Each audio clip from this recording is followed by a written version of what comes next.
జై శ్రీమన్నారాయణ. అస్మత్ గురుభ్యో నమ. శ్రీమతే రామానుజాయ నమ. ఈరోజు మంచి మాటలో కర్మ దాని ఫలితం గురించి తెలుసుకుందాం. తెల్లవారు లేచినప్పటి నుంచి మనం ఏదో ఒక సందర్భంలో కర్మ అనే మాటను వింటూనే ఉంటాం. ఇంతకీ కర్మ అంటే ఏమిటి, అది ఎన్ని రకాలు, వాటి ఫలితం ఏమిటి అనే విషయాలు కొంచెం తెలుసుకుందాం. కారణం లేకుండా కార్యం జరగదు అన్నది కర్మ సిద్ధాంతానికి పునాది. కాబట్టి బిల్ గేట్స్ లేదా వారెన్ బఫెట్ లాంటి వారు ఉత్తినే ప్రపంచ కుబేరులు కాలేదు. గత జన్మల్లో ఈ ఫలితం వచ్చే పుణ్యకార్యాలు వారు చేసి ఉండబట్టే ఈ జన్మలో వారు కుబేరులయ్యారు. ఏ ప్రకారం వ్యాపార నడక సాగిస్తే వారు ఆ స్థితికి చేరుకోగలరో ఆ నడకని వారికి స్ఫురింపచేసేది వారి గత జన్మ కర్మలే.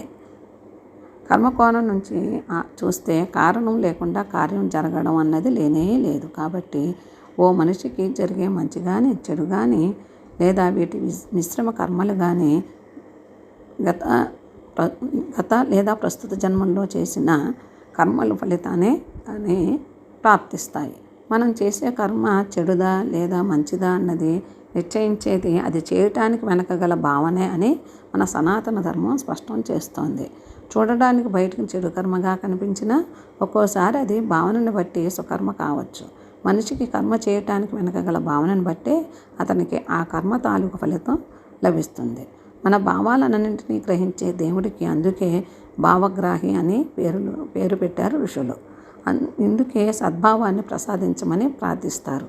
కర్మం కీలకం తెలిసిన ఋషులు మా కళ్ళు ఎప్పుడూ మంచినే చూచుగాక, మా చెవులు ఎప్పుడూ మంచినే వినుగాక, మా నాలుక ఎప్పుడూ మంచినే రుచి చూచుగాక, మంచినే పలుకుగాక అని ప్రార్థిస్తారు.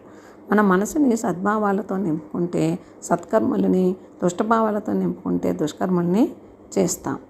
ఆశాపరుడు అత్యంత దుష్టుడు. ఎందుకంటే ఆశపడే వారి మనసు నిండా చెడు భావాలే ఉంటాయి.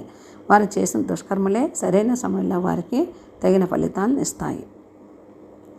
ఒకవేళ పూర్వజన్మలో వారు చేసిన సుకర్మలు ఈ జన్మలో అనుభవించాల్సిన అవసరం ఉంటే అప్పుడు ఈ దుష్కర్మల ఫలితానుభవానికి పాత శుభకర్మల ఫలితానుభవం అడ్డుపడకుండా అవి పై జన్మలకి వాయిదా పడి వచ్చే జన్మల్లో వారు దుర్భర కష్టాలు పడవచ్చు. కర్మ పనిచేసే తీరు విషయంలో అజ్ఞానం గల సామాన్య ప్రజలు దుష్టులకే ఎందుకు సుఖాలు, మంచి వాళ్ళకి ఎందుకు కష్టాలు అని ఆవేశంగా ఆలోచిస్తారు. దేవుడి మీద కర్మ మీద నమ్మకాన్ని కోల్పోతారు. మనం చేసే ప్రతి కర్మకి మనం జవాబుదారి అనే విశ్వాసం కలిగి ఉంటే చెడు చేయటానికి భయపడతారు. నిష్కామ కర్మ ప్రతివారు చేయదగ్గ గొప్ప కర్మ నివారణే. నిష్కామ కర్మలో 5 భాగాలు ఉన్నాయి. 1 పని చేయి, 2 దాన్ని నీ కోసం చేయకు, 3 పరుల కోసం చెయ్యి, 4 పని తాలూకు ఫలితాన్ని ఆశించకు, 5 ఒకవేళ ఫలితం వస్తుందనుకుంటే దాన్ని దైవానికి సమర్పించు. మన కర్మలకు మనమే కర్తలం. కర్మల్లో నిష్కామ కర్మ చాలా గొప్పది.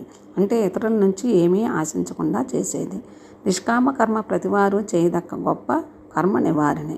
మనం చేసే దాన ధర్మాలు, పరోపకార నిష్కామ కర్మలే అవుతాయి. ఇవి ఎంత ఎక్కువ చేస్తే మన పాపం అంతగా తొలుగుతుంది.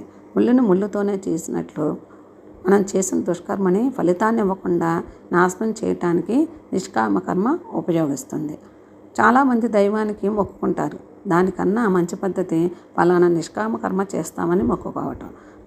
ఉదాహరణకి మా అమ్మాయి పెళ్ళైతే తిరుమల నడిచి వస్తాము అనే మొక్కు కంటే ఓ బేదకన్య వివాహానికి సహాయం చేస్తాము అని అనుకోవటం ఎక్కువ ఫలితాన్ని ఇస్తుంది. నిష్కామ కర్మ వల్ల స్వార్థం కరిగి మనిషి ఉన్నతుడవుతాడు. మనకి ఏ కష్టం వచ్చినా దానికి బాధ్యులుగా మనుషులు లేదా పరిస్థితులు కనిపించినా అది నిజం కాదని, వారు కేవలం మనం పూర్వం చేసిన దుష్కర్మల ఫలితాలను అనుభవించడానికి కారణాలు మాత్రమేనని గ్రహించి ఆ ఫలితాన్ని నిశ్శబ్దంగా స్వీకరించడం మంచిది. ఇతరులకు ఏది చేస్తే తను బాధపడతాడో అది ఏ మనిషి చేయకూడదు.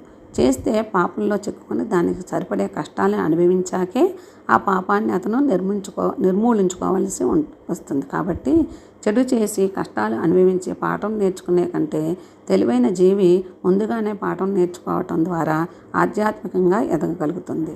ఇదే సుకర్మల ప్రయోజనం.